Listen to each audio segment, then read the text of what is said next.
shintigercurl here again, the dude in the straw hat, here to present you with another Raw review. And I'm joined today by a very special guest. He's my best friend and my roommate, and who's been here for a long time. And I hope you enjoy him as well. So, without further ado, I present my new co-host, Joe. Say hi, Joe. Alright, Joe's going to be joining me for my reviews, so I hope you enjoy his... Stop moving around, Joe. So I hope you enjoy his presence as much as I do.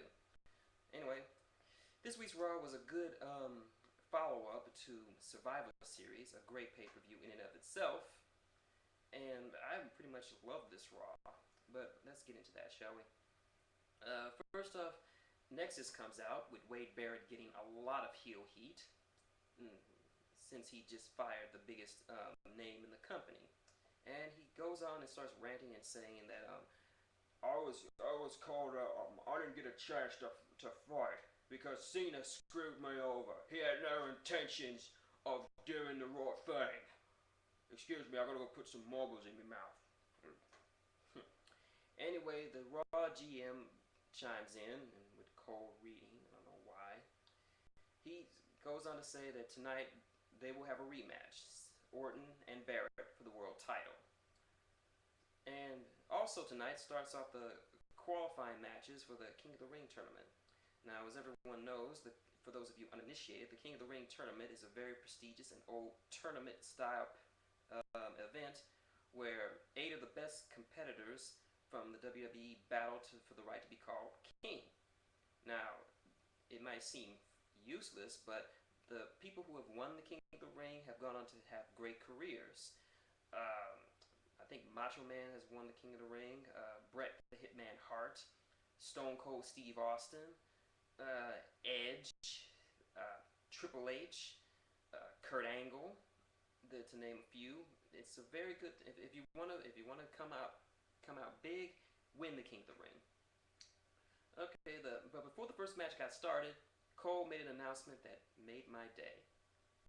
Strange coming from Cole. I just said that Cole made my day.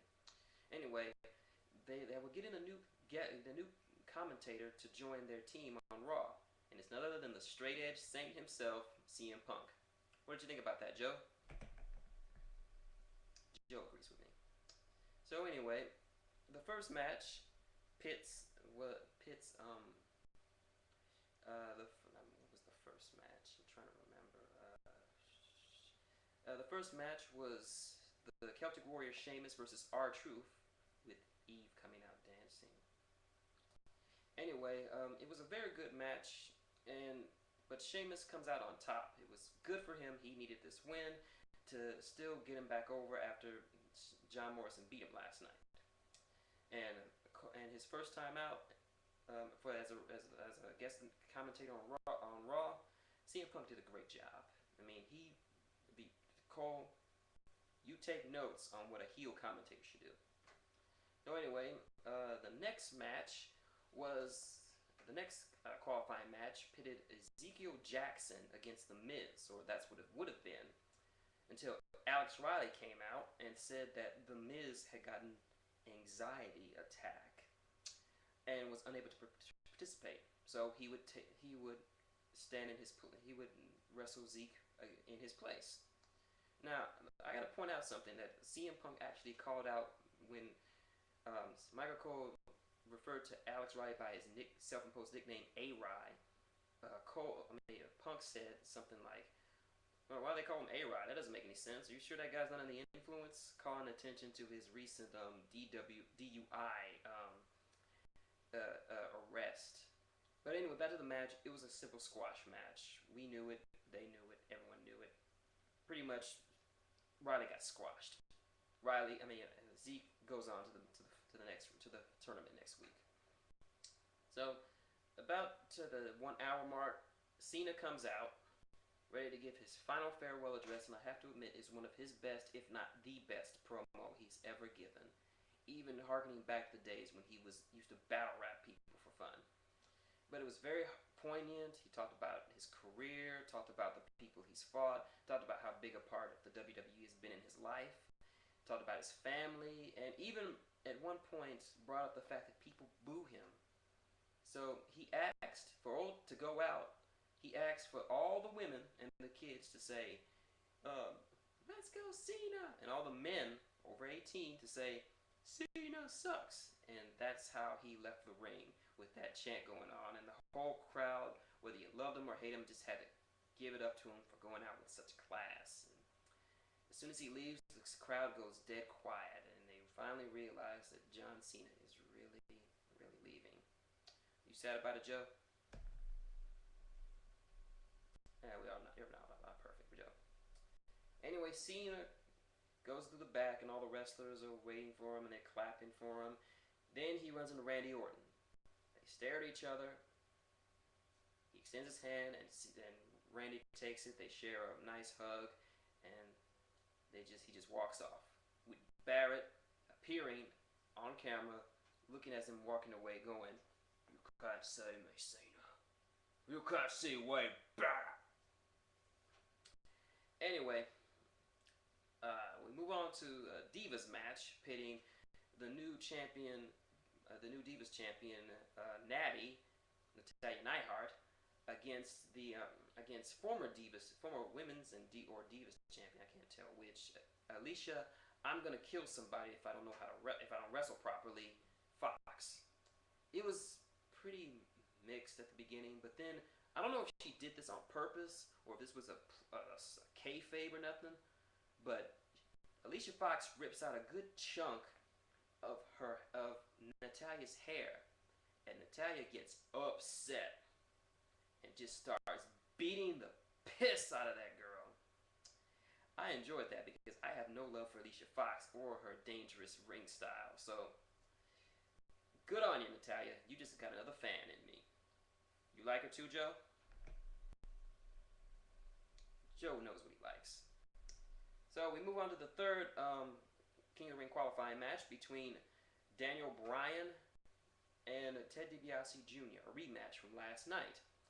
And it's pretty much a squash match. I mean, Ted Jr. just can't get over. Even if you can't look good wrestling against Bryan, then something is wrong with you.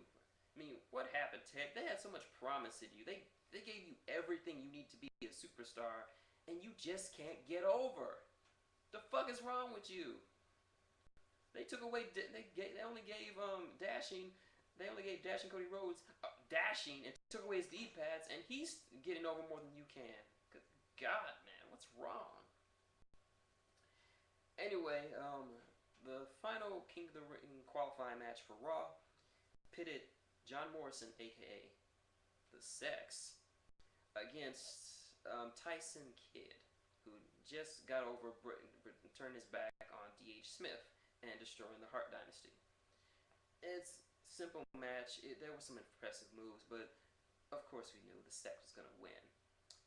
So it was pretty much a given that he was going to be in this tournament. So to repeat, the qualifiers for Raw are Sheamus, Ezekiel Jackson, John Morrison, and Bryan. I'm liking the way this is shaping up. So this Friday, the final four matches to decide who will go into the King of the Ring next Monday, will be decided. And from the look of the field, I'm liking this so far. Anyway, we move on to the main event. Wade Barrett versus Randy Orton.